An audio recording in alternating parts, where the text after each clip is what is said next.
Всем привет! С вами Наталья Рукодельная. В этом видео я хочу показать свой эксперимент с бутылкой, так как очень мне нравится ее форма. Ранее я уже использовала такие бутылки, чтобы смастерить подставку для цветов. Видео по этой поделке я оставлю ссылку в описании. Долго думала, чтобы такого сделать из этой бутылки, и решила попробовать сделать подсвечник. Для начала бутылку полностью покрываю смесью в потлевке, клея ПВА, акриловой белой краской. Наносила кусочком от поролоновой губки, а не кисточкой, чтобы не было мазков, а краска легла ровно. Но вернее в моем случае такая масса ложится как раз неровно, что мне было и нужно. Если нужна ровная поверхность, то крашу акриловой краской и после высыхания наждачной бумагой довожу до идеала. Даю краске высохнуть и делаю украшение с самодельной массой с применением молдов. Массу я делала из клея ПВА и рисовой муки.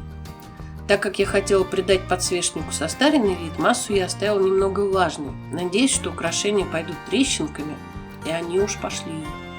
Но пошли как-то очень сильно. Где-то масса так усохла, что получились даже дырки в украшениях. Но переделывать я уже не стала, эксперимент есть эксперимент. Надо было, конечно же, сделать пробную версию украшений и просушить, но зато будет и мне, и вам урок. Делаю 2 ряда завитушек, чтобы прикрыть ими все надписи, которые на бутылке. Молды сначала присыпаю мукой, чтобы масса не прилипла, и на бутылку приклеиваю наклей ПВА Столяр. Этот клей сохнет за 15 минут, он более прочный и менее жидкий. Оставляю сохнуть все на ночь.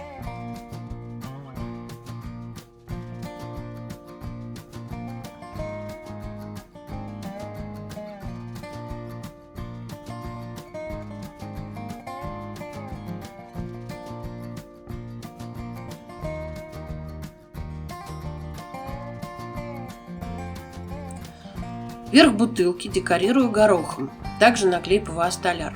Горох хорошо красится, но не всегда имеет одинаковую форму, имейте это в виду. Пока все сохло в ночи, я решила, что надо еще какую-нибудь красоту прилепить посередине, и этот момент не засняла.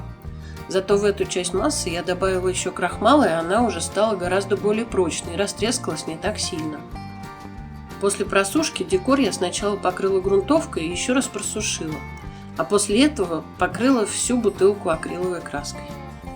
Теперь нужно сделать подставку для свечки, и подставка должна на чем-то крепиться. А крепиться она будет на обычной пробке.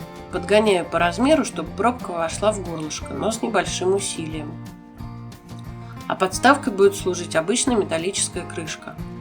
В середине пробиваю отверстие, вставляю шуруп, и на шуруп накручиваю пробку. Чтобы пробка лучше держалась в бутылке, смазываю ее клеем титан, ну или можно обычным моментом.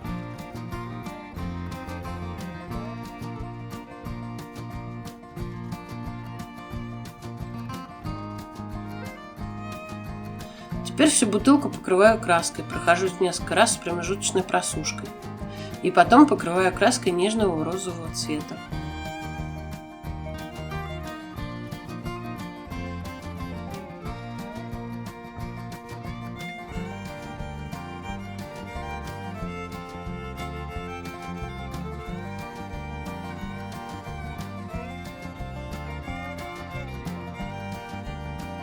Декор потом немного оттенила белым, а на крышку приклеила полубусины. Смотрится вполне прилично. Эксперимент удался. Подсвечник устойчивый, смотрится красиво. Свечка на крышке тоже устойчива. А если взять свечки поменьше диаметром, то можно поставить и 3. Ну вот на сегодня и все. Всем спасибо за визит.